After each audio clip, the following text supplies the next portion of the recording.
বৌদি তাড়াতাড়ি দে, আবার থাকতে পারছি না। তুই কি পাগল হয়েছিস? দেখছিস না বাইরে কতগুলো লোক? এইভাবে দেওয়া যাবে না, তুই সাইডে আয়। ঠিক আছে বৌদি। বৌদি তেল দাও, তাড়াতাড়ি দাও। এই নে।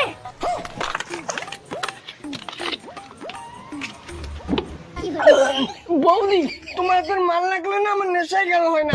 নে নে, বেশি রোমান্টিক কথা বলতে লাগবে না, খেয়ে দে তাড়াতাড়ি কেটে পড়, এমনি আমার দোকানে পুলিশের নজর।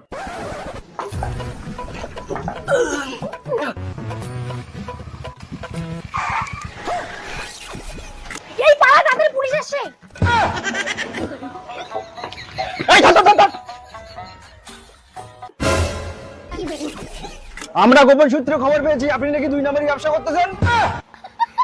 আর আপনি ভুল খবর শুনেছেন, এটা তো গালামাল দোকান, এখানে শুধু চাল ডাল নুন পাওয়া যায়।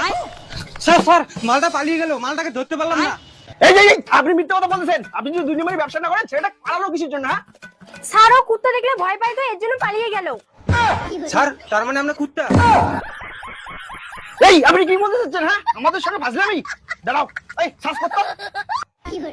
হ্যালো গুগল, বৌদি মাল কোথায় লুকিয়ে রেখেছে?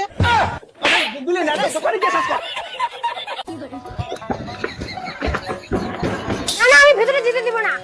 দেখো বৌদি সরো, না হলে শরীরে হাত পড়ে যাবে কিন্তু। না আমি যেতে দিব না, বললাম না আমার দোকানে কিছু নেই। এই কনস্টেবল কি হয়েছে? স্যার দেখো না, ভিতরে যেতে দিচ্ছে না। এই আপনি কি শুরু করে দিয়েছেন? না ওকে শ্বাস করতে দিচ্ছেন না কেন? স্যার আপনি বিশ্বাস করুন, আমার দোকানে চাল ডাল নুন ছাড়া আর কিচ্ছু নেই। শুনুন, আপনি যদি জিতে না যান তাহলে কিন্তু আমরা গায়ে হাত দিতে বাধ্য হবো। কি আমার গায়ে হাত দিবেন? একবার দিয়ে দেখুন, আপনাদের নামে নারী নির্যাতনে কেস করে দিব। স্যার বৌদি খুব চালাক মাল, এভাবে হবে না, চালাকি মেরে ঢুকতে হবে। ঠিক বলেছিস। আর তুমি বৌদি ধ্যান ভটকাও, আমি ফাঁক করে ঢুকে যাবো। ঠিক আছে।